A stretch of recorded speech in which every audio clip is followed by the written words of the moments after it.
Dracula, September 22nd, Part 2. Dr. Seward's Diary. It is all over. Arthur has gone back to Ring and has taken Quincy Morris with him. What a fine fellow is Quincy. I believe in my heart of hearts that he suffered as much about Lucy's death as any of us, but he bore himself through it like a moral Viking. If America can go on breeding men like that, she will be a power in the world indeed. Van Helsing is lying down, having a rest preparatory to his journey. He goes over to Amsterdam tonight, but says he returns tomorrow night, that he only wants to make some arrangements which can only be made personally. He is to stop with me then, if he can. He says he has work to do in London, which may take him some time. Poor old fellow. I fear that the strain of the past week has broken down even his iron strength. All the time of the burial he was, I could see, putting some terrible restraint on himself.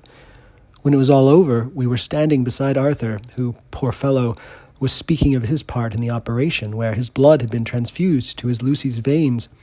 I could see Van Helsing's face grow white and purple by turns. Arthur was saying that he felt since then as if they two had been really married, and that she was his wife in the sight of God. None of us said a word of the other operations, and none of us ever shall. Arthur and Quincy went away together to the station, and Van Helsing and I came on here. The moment we were alone in the carriage, he gave way to a regular fit of hysterics. He has denied to me since that it was hysterics, and insisted that it was only his sense of humor asserting itself under very terrible conditions. He laughed till he cried, and I had to draw down the blinds lest anyone should see us and misjudge.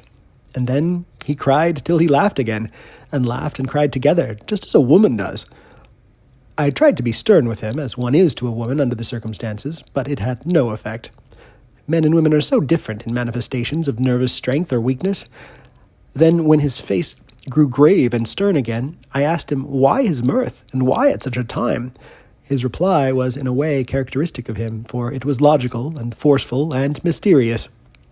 He said, "Ah, you don't comprehend, friend John. Do not think that I am not sad, though I laugh. See, I have cried even when the laugh did choke me.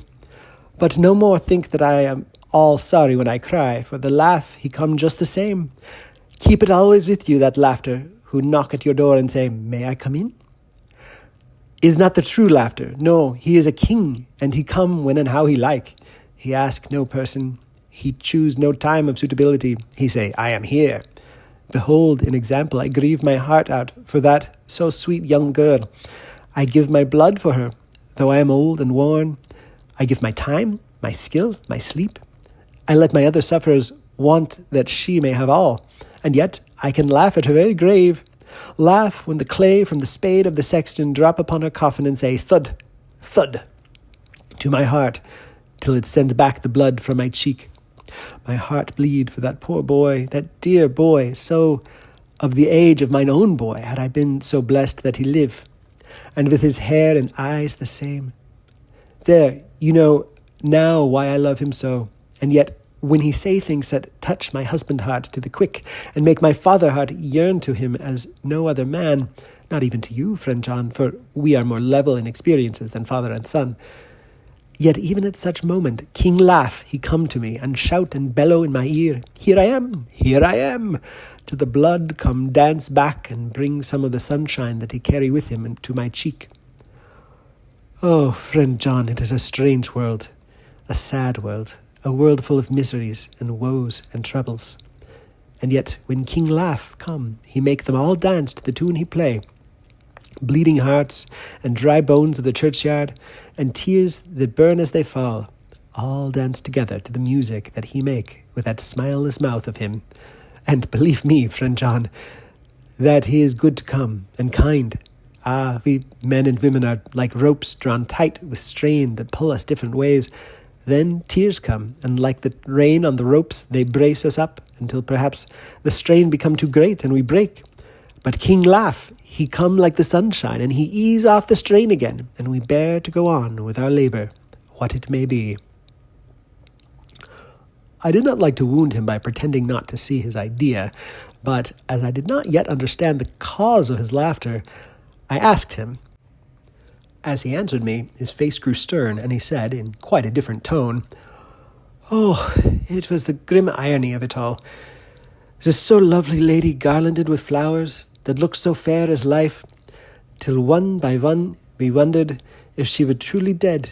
She laid in that so fine marble house in that lonely churchyard, where rest so many of her kin, laid there with the mother who loved her and whom she loved, and that sacred bell going toll, toll, toll, so sad and slow, and those holy men with the white garments of the angel, pretending to read books, and yet all the time their eyes never on the page, and all of us with the bowed head, and all for what?